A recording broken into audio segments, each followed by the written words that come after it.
회개할 기회를 얻지 못하였느니라. 아멘. 오늘 주시는 하나님의 말씀은 하나님께서 우리에게 복을 받을 수 있는 권한을 주셨는데 그 권한을 우리가 부족함이라고 하는 것 때문에 이미 우리에게 주신 선물을 놓칠 수 있다는 것을 가르쳐 주고 있습니다. 한마디로 우리에게 복을 주셨다고 할지라도 우리가 그것을 잘 지킬 수 있는 영적인 능력 그리고 영적인 겸손함 그것이 없이는 다 그냥 물 빠진 독에서 물 빠져나가는 것처럼 손가락 사이로 다 빠져나간다는 말씀인 것입니다. 오늘 말씀 가운데 주시는 에서의 이야기와 같이 이미 장자의 명분이라고 하는 축복의 권세가 이 에서에게 이미 주어졌습니다. 이미 주어졌는데 에서가 그것을 지키지를 못했죠. 그래서 오늘 주신 말씀에 에서에 대한 이야기가 지금 등장하고 있습니다. 나중에 그 에서가 받을 몫을 누가 다 받았냐면 야곱이 다 받게 되었습니다. 주님의 복이 다른 데로 흘러갔다는 것이죠. 이런 말씀을 생각할 때에 주님께서 아시아에 있는 7교회에게 하신 말씀 가운데 촛대를 옮기신다는 말씀, 첫사랑을 하나님께서 우리에게 주신 그 은혜를, 그 구원의 은혜를 우리가 지키지를 못하면 결국에는 그 복을 받을 자들은 다른 사람이 된다. 물꼬를 다른 곳으로 트시겠다라고 하시는 것이죠. 그래서 오늘 주신 말씀 한번 보십시오. 보시게 되면 15절입니다. 너희는 하나님의 은혜에 이르지 못하는 자가 없도록 하고 이렇게 말씀합니다. 하나님의 은혜는 우리에게 주어지는 것 아니겠습니까? 그러니까 하나님의 은혜가 그냥 우리에게 부어지는 겁니다. 그러면 여러분 부어주면 부어졌지. 이 뜻이 무슨 뜻입니까? 여러분 물이라고 하는 것이 어느 누가 만약에 여러분들의 머리 가운데에 물을 한 바가지를 벗으면 다 젖는 거 아니겠습니까? 원래 그게 물리적인 겁니다. 부으면 다 젖게 돼 있어요. 비가 내리면 막게 돼 있고 그렇습니다. 그런데 하나님의 은혜의 원리는 하나님께서 은혜를 부어주신다고 해서 그 은혜가 그냥 몽땅 내 거다 이게 아니라는 겁니다. 주님의 은혜가 부어져도 그 은혜에 이르지 못하는 자, 그 은혜에 이르지 못하는 자가 있으면 결국 그 사람은 주님의 은혜가 될 수 없다는 것이죠. 주일에도 말씀 함께 나눴지만 똑같은 기적을 보고 똑같은 이적을 보고 심지어 똑같은 하나님의 말씀을 듣고도 어떤 사람은 그것을 믿기도 하지만 어떤 사람은 그것에 대해서 항상 물음표를 가지고 있는 겁니다. 예수님께서 똑같은 이적, 똑같은 기적, 똑같은 말씀을 하셨어도 그 말씀 가운데 어떤 백부장은 주님께서 매달려 돌아가신 것을 보고 하나님의 아들이었다라고 고백하지만 어떤 사람은 수많은 기적, 심지어 사람이 죽었다 살아났다는 것을 보고도 사람들의 수많은 증언들과 직접 눈으로 봐도 주님께 가까이 가지 못한다는 것이죠. 한마디로 하나님의 은혜가 우리에게 주어지는 것도 중요하지만 그 은혜 가운데 우리가 가까이 나가지 못하는 것도 그것도 문제라는 것입니다. 여러분 사실 내가 은혜 받지 못한다라고 하는 것은 이유가 있습니다. 이유가 있습니다. 에서도 이유가 있었습니다. 장자의 명분을 팔 수밖에 없는 이미 주어진 것임에도 불구하고 아무리 그래도 아버지 내가 그냥 말만 그랬지 장자의 명분을 제가 어떻게 팝니까? 그땐 너무나 제가 배고파서 그랬어요. 야곱이 밥 한 죽 가지고 있는데 그걸 나한테 안 주려고 하니 결국 제가 그럴 수밖에 없지 않습니까? 그게 그냥 말이지 정말 아무리 그랬다 할지라도 장자 명분을 어떻게 팥죽한 그릇에 팔려고 하는 사람이 어디 있겠습니까? 그땐 그럴 수밖에 없었어요. 그거 우리는 이해할 수 있죠. 인간적인 살아가는 방식으로는 그렇지 은혜 받지 못할 가능성이 있지. 그럴 환경이었잖아. 내 주변을 보면은 내가 얼마나 어려워, 힘들어. 교회 안에서도 관계 가운데 힘든 사람들이 얼마나 많아. 목사님과의 관계 속에서도 쉽지 않고 여러 가지 상황 속에서 참 어렵지 않겠어? 내가 이 가운데서 어떻게 하나님의 은혜를 받을 수가 있겠어? 예, 우리가 핑계거리는 엄청 많이 될 수가 있습니다. 그러나 여기 말씀 주시는 거 보시게 되면 하나님의 은혜가 부어진다 하실더라도 우리가 그 은혜 가운데 이르지 못하는 자가 있다는 겁니다. 그 중에 하나가 뭔 줄 아십니까? 15절의 말씀 보십시오. 거기에 보시면 쓴뿌리라고 하는 단어가 등장합니다. 우리 같이 읽겠습니다. 15절 시작. 너희는 하나님의 은혜에 이르지 못하는 자가 없도록 하고 또 쓴뿌리가 나서 괴롭게 하며 많은 사람이 이로 말미암아 더럽게 되지 않게 하며. 아멘. 결국 더럽혀지는 것이 내 안에 있는 쓴뿌리가 돋아나서 그 쓴뿌리가 스스로를 더럽힌다는 겁니다. 이 쓴뿌리라고 하는 것은 덫과 같습니다. 하나님의 은혜에 가까이 가지 못하게 하는 덫과 같습니다. 똑같은 주님의 말씀, 똑같은 주님의 예배, 똑같은 상황인데 어떤 사람은 그 가운데 고침을 받기도 하고 은혜를 받기도 하고 어떤 사람은 그 가운데 넘어지기도 하고 어떤 사람은 그 가운데 있어서 그냥 메마름 가운데 가랑비가 쏟아짐에도 불구하고 주님의 은혜를 받지 못하는 경우가 있다는 겁니다. 그런데 그 이유가 무엇이냐? 쓴뿌리라는 거예요. 내 안에 콩한 마음, 하나님을 향한 마음이든 무슨 마음이든 내 안에 있는 깊은 상처가 내 안에 덫이 돼서 주님의 은혜에 이르지 못하게 한다는 것이죠. 그래서 다 쪼개보면은 한 사람 한 사람마다 은혜 받지 못하는 이유들이 다 있습니다. 내 환경이 있습니다. 뭐가 그렇습니다. 저렇습니다. 하지만 여기서 말씀하시는 것은 에서가 아무리 배고프다고 할지라도 그 상황을 이해 못하는 것은 아니지만 결국에는 여기서 뭐라고 말씀하시냐면 16절 보십시오. 16절 이렇게 말씀합니다. 장자의 명분을 판 에서와 같이 망령된 자가 없도록 살피라. 망령됐답니다. 충분히 이해할 수 있는 상황이지만 그럴 수도 있겠다. 그럴 수도 있겠죠. 얼마나 배고팠으면.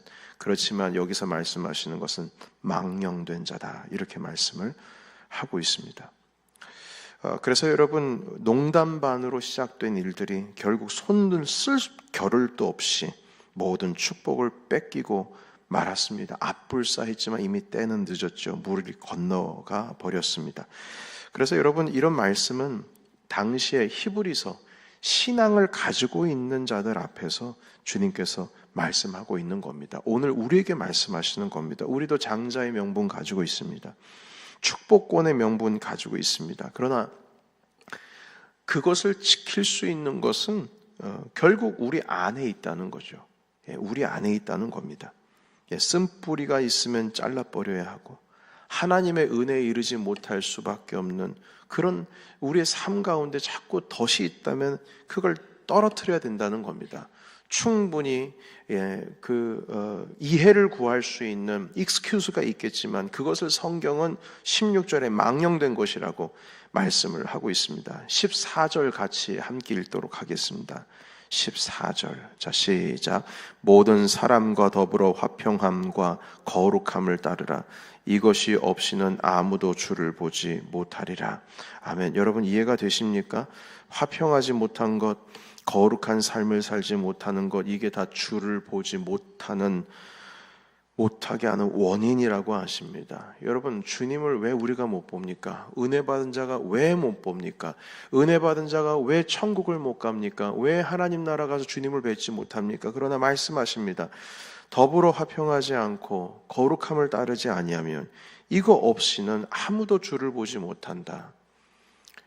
여러분 이런 문장이 들어올 때마다 우리가 이제 교리 가운데 있어서 믿으면 구원을 얻는다 이신칭이라고 하는 그 문장의 본래적인 의미를 잘 살펴야 될 겁니다. 우리는 믿음이라고 하는 것을 관념적이고 마음의 확신이고 믿음이라고 하는 것을 어떤 의지하는 그 정도의 개념으로 이해합니다만 성경이 말씀하고 계시는 이 믿음이라고 하는 개념 안에는 화평함이라는 것도 있습니다. 그 안에 거룩함을 따라가는 것도 있습니다. 거룩함이 없고 화평함이 없으면서 나는 믿음을 가졌다. 그거는 잘못 이해하고 있는 것이라는 거죠. 아무도 주를 보지 못한다고 지금 말씀하고 있지 않습니까? 여러분 그래서 우리가 모든 사람과 더불어 화평하라고 하신 이 말씀을 지켜야 됩니다. 이걸 쓴뿌리 때문에 이걸 뺏기면 안 되는 거예요. 그리고 거룩한 삶을 살아갈 수 있는 힘도 있어야 됩니다. 그 힘이 있어야 돼요. 이것이 없이는 주를 보지 못하리라. 너희는 하나님의 은혜에 이르지 못하는 자가 없도록 하고 쓴뿌리가 나서 괴롭게 하여 많은 사람이 이로 말미암아 더럽게 되지 못하도록 하라. 음행하는 자와 혹 죽 한 그릇 음식을 위하여 장자의 명분을 판 에서와 같이 망령된 자가 없도록 하라. 아주 이 히브리서 기자가 강력하게 말씀을 하고 있습니다. 17절 같이 읽겠습니다. 자, 시작. 너희가 아는 바와 같이 그가 그 후에 축복을 이어받으려고 눈물을 흘리며 구하되 버림바가 되어 회개할 기회를 얻지 못하였느니라. 아멘. 이 말씀은 에서에 대한 말씀입니다. 에서가 나중에 아버지에게 와서 아버지 그래도 좀 남아있으면 저 좀 주십시오. 남아있으면. 아무리 그래도 어떻게 아버지 아무리 눈이 어둡다고 할지라도 야곱에게 그렇게 할 수가 있겠습니까? 아버지 그래도 저한테 줄 건 저한테 주십시오. 여러분 그 창세기에서 말씀하고 있는 것이 사실 말년에 가서는 그 이삭의 어떤 영적인 능력도 많이 좀 이렇게 어두워져 가고 있음을 좀 보여주고 있는 대목이라고 신학자들이 얘기를 하더라고요. 아무리 눈이 어둡다고 할지라도 야곱과 에서를 구분 못할 수가 있을까? 이건 실수이기도 하지만 물론 하나님의 예언 가운데 주님께서 주시는 말씀 가운데 그대로 이루어져 가고 있지만 이삭도 많이 어두워졌구나라고 하는 것을 부인하지 못하는 상황이라고 합니다. 여하튼 어떻든지 간에 그 가운데 있어서 에서가 조금이라도 좀 달라고 저에게 그래도 예비하신 거 야곱이 다 가져갈 수는 없다고 아버지 좀 달라고 해도 아버지가 주지를 않습니다. 주지를 않는 게 아니라 줄 수가 없습니다. 왜냐하면 기도를 통하여서 모든 축복권을 정말로 야곱에게 다 부어줬기 때문인 것입니다. 그래서 보십시오. 그 후에 축복을 이어받으려고 17절 눈물을 흘리며 구하되 버림바가 되어서 회개할 기회를 얻지를 못했다. 여러분 결국 에서의 후예가 어떻게 됩니까? 에서의 후예들은 이제 에돔이지 않습니까? 에돔은 이미 이방인들입니다. 똑같은 아브라함의 자손임에도 불구하고 에돔은 하나님의 백성의 축에 들어가지도 못했습니다. 가나안 땅 근처에 머물긴 하지만 들어가지를 못했습니다. 오직 이스라엘, 야곱의 자손만입니다.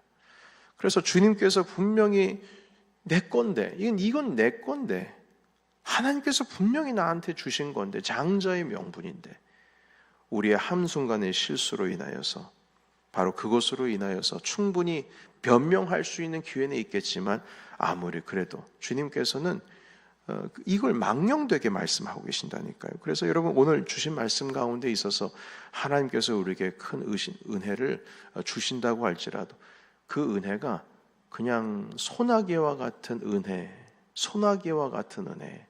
그런 표현을 기도 가운데 많이 쓰긴 합니다만 사실 그 은혜가 부어진다고 할지라도 그 은혜가 내 거가 되는 거는 우리 자신의 문제입니다. 하나님의 은혜가 내 거가 되는 거는 내 자신의 문제예요. 주님께서 주신다고 하셨을 때 그 안에 들어갈 수 있는 것은 결국 하나님의 문제가 아니라 우리의 문제라는 겁니다. 그래서 오늘 이 말씀을 통하여서 하나님, 제가 에서와 같은 망령되자가 되지 않기를 원합니다. 하나님, 에서와 같이 제 안에 있는 쓴뿌리가 나서 나를 괴롭게 하지 않기를 원합니다. 하나님, 주님께서 은혜 주신다고 하셨을 때 그 은혜에 제가 이르기를 원합니다. 모든 사람과 화평하고 거룩함을 따라갈 수 있는 힘을 얻기를 원합니다. 저는 주님을 보기를 원합니다. 주님 보기 원합니다. 여러분, 우리가 주님을 볼 수 있는 마음의 문이 열리기 위해서는 바로 오늘 14절부터 시작해서 17절까지의 말씀이 그대로 우리의 삶 가운데 이루어져야 될 줄로 믿습니다. 오늘도 우리 주님 얼굴 보기 원합니다. 주님을 보기 원합니다. 또 우리 이제 가을로 들어가기 전에 열린 나노이고 집회를 우리 함께하고 있는데 우리 모든 일련의 과정을 통하여서 하나님께서 우리에게 은혜 베풀어 주시기를 원하고 또한 그것을 우리가 잘 받기를 원합니다. 오늘도 주님의 은혜가 여러분들과 함께 하시기를 예수